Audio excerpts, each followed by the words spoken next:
వాళ్ళకే డిప్యూటీ లీడర్లు ఇచ్చి మరి అసెంబ్లీకి కేసీఆర్ గారు రాకపోతే మాత్రం బీఆర్ఎస్ పార్టీని ఆ భగవంతుడు కూడా కాపాడలేడు. In the interest of the people of Telangana KCR garu వస్తే బాగుంది. ఎందుకు మాటలు పడాలి? తెలంగాణ ఉద్యమంతో సంబంధం లేనటువంటి వ్యక్తులు, ఏదో అనుకోకుండా అందలం ఎక్కినటువంటి వ్యక్తులతోని కేసీఆర్ గారు మాటలు పడే అగత్యం రాకూడదని ఒక బిడ్డగా నేను చెప్తా ఉన్నాను.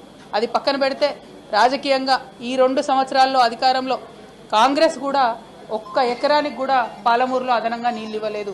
ముఖ్యమంత్రి గారు నిన్న ప్రెస్ మీట్ పెట్టి చాలా మాటలు మాట్లాడినరు, చాలా ప్రగల్భాలు పలికినరు. నిజంగా మీరు పాలమూరు బిడ్డ అయి ఉంటే సరే, పాలమూరు రంగారెడ్డికి రకరకాల లీగల్ కాంప్లికేషన్స్ ఉండొచ్చు, కానీ బీమాకి ఏమైంది? నెట్టెంపాడికి ఏమైంది? మీరు ఎందుకు వాటి మీద దృష్టి పెట్టలేకపోయారు? అదేవిధంగా తుమ్మిళ్ళకి ఏమైంది? కల్వకుర్తికి ఏమైంది? ఇవాళ మొత్తం ఫుల్ వాటర్ వస్తూ ఉన్నాయా?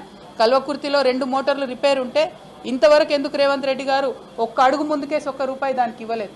బీమా హాఫ్ కెపాసిటీకి ఇవాళ సప్లై చేస్తూ ఉంటే ఎందుకోసం ముఖ్యమంత్రి గారు దాని మీద మాట్లాడతలేరు?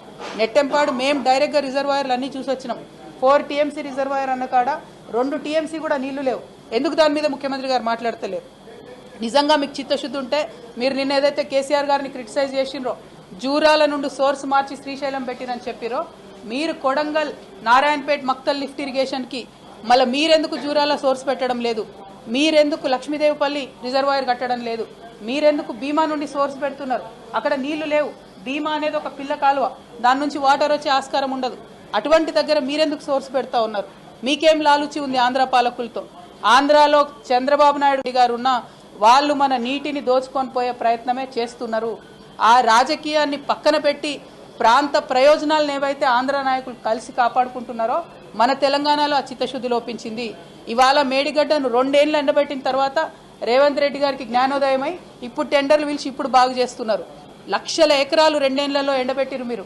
ఆ రైతన్నల కడుపు కోత మీకు కొట్టకుండా పోదు.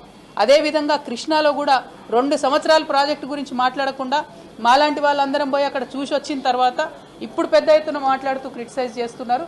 అది మీ యొక్క చిత్తశుద్ధి లేనితనాన్ని, పాలమూరు ప్రజల నుంచి పాలమూరు బిడ్డగా అని చెప్పుకుంటున్న మీ యొక్క వైఫల్యాన్ని మాత్రమే పదే పదే తెలంగాణ ప్రజల ముందు చూపిస్తూ ఉంది. నేను ఇవాళ డిమాండ్ చేసేది ఒకటే, ఏ ప్రాజెక్ట్ అయినా సరే రాజకీయాలకు అతీతంగా ముందుకెళ్ళాలి, ప్రజా ప్రయోజనాన్ని కాపాడాలి. అది కాపాడే విధంగా ముందుకు పోవాలి తప్ప ప్రతి ఒక్కదాన్ని రాజకీయంతో ముడిపెట్టి ప్రాజెక్టు నాపితే ఏదో ప్రతిపక్షాలని బదనాం చేయొచ్చు అనే ప్రయత్నం కరెక్ట్ కాదు. ఇప్పటికైనా పాలమూరు రంగారెడ్డి ఇంటేక్ సోర్స్ మార్చండి, మార్చినటువంటి దాంతో పనులు చేయండి. అయినా ఒక్క మాట నేను అడుగుతా ఉన్న, తెలంగాణ ప్రజలు కూడా గట్టిగా ఆలోచన చేసుకోవాలి. ముఖ్యమంత్రి గారు ఒక మాట చెప్పారు, నిన్న పాలమూరు రంగారెడ్డి మీద మొత్తం NGT స్టే ఇచ్చిందని చెప్పారు. రాయలసీమ లిఫ్ట్ ఇరిగేషన్ మీద స్టే లేదా అండి? వాళ్ళు పనులు చేసుకోలేదా వాళ్ళ భూభాగంలో? పోతిరెడ్డిపాడు మీద స్టే